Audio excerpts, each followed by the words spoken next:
Hi again, folks. In this video, I want to talk a little bit about the culture change I'm hoping is going to happen in this offseason. Coming up. Okay, yeah, I want to talk a little bit about this. I don't got many ideas for videos, so I just want to throw something out there. I guess thoughts that are in my mind, that's going on about the team, where we're at, who we are, and what we could be by next year, and if there's anything I think any of us as sports fans have witnessed is dramatic turnarounds can happen in professional sports. Dramatic turnarounds. Dramatic, and I'm not saying that's going to happen, but it could. And the reason I think it could is because it's due. And the reason it's due is because this team, this franchise, and this fan base has endured enough that a break is kind of due to happen, And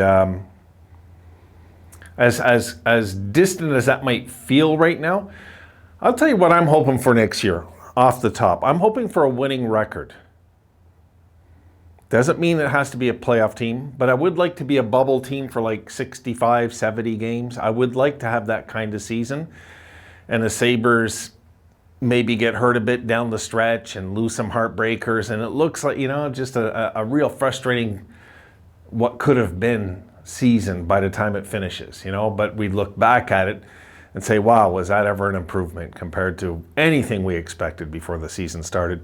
Because if anything, folks, especially media, videos like I'm doing right now, can convince you that the Sabres' best shot right now is just to try and survive without Jack, where we're not surviving with him.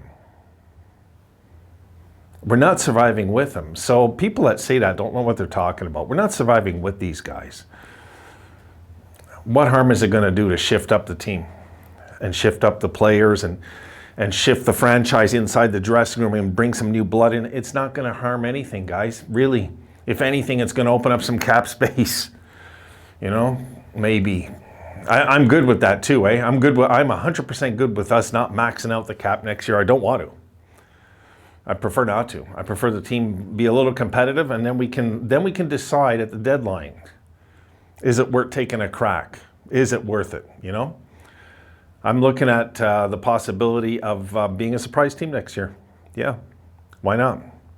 I've seen it happen before. Look who's in the finals right now, guys. How many of us picked the Montreal Canadiens to get to the finals this year? Think about it. Things in sports happen. Things can change. And when I'm talking about a shift, I'm just talking about a shift of, ownership. Somebody else can own the bottom of the league for a while. We don't mind. We're willing to we're willing to sign, pay some of the salary if you take over downstairs, because I want to make sure also, something I wanted to bring up also, I want to make sure our first time we get into the playoffs, we make the most of it. We make the most of it. I don't want to go into the playoffs and just fizzle out 4 straight or something. No, because then all the stress and wasn't worth it really then. You know what I mean? I want to go into the playoffs and cause a lot of noise the first time we get in. Really.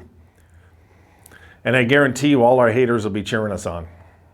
Yeah, because they're so brainwashed as it is already that the Sabres will never get there again, that they'll cheer us on just because of that, So that's the thing. I wanted to talk about shifting culture and optimism. Optimism. I'm optimistic about next year. I am. I don't even know who we got in these trades yet. I'm optimistic. I've seen enough seasons to believe that things can change. 1983, I'll never forget. I'll never forget it. I'll never forget how that team wasn't supposed to do anything, and my God, they looked like they could have won a Stanley Cup by the time it was all said and done when they finally lost in the playoffs that year. God. So you just never know. We might just go into next year and start good out of the gate, and this time we stay above 500. Who knows? You know what I mean? There's no way to know for sure till we get there, right? I never look at next year what happened this year. Like Florida next year could suck. I'm hoping they don't, because I kind of have a warm spot for Florida, but they could. They just could. There's no way to know for sure. You know what I mean? Now, judging who their coach is and everything, no, they probably will still be very competitive next year. I would look at Boston to take a step backwards. I know they're in the finals. I'm looking at Montreal missing the playoffs next year. Just because when a team overachieves like this, sometimes there's a few step backwards that a team takes after, you know? So I think the opportunity is going to be there more than we think next year to be a bubble team if we make the right calls here and the right trades. And that's it. I don't want to ramble on too much about this video. I just wanted to throw that out there. Just a few thoughts going on in my head. Because really, I don't have many ideas tonight. I'm kind of into the game too. And I also have another video I want to throw up here before we go. But I'm hoping you folks stay optimistic, you know?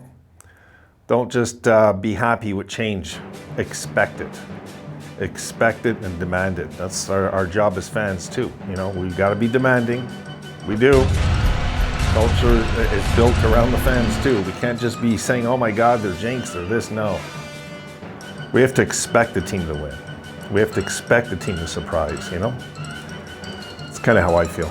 I would love nothing more than to surprise the league next year. That will be fun. On that note, I'll see you in the next video.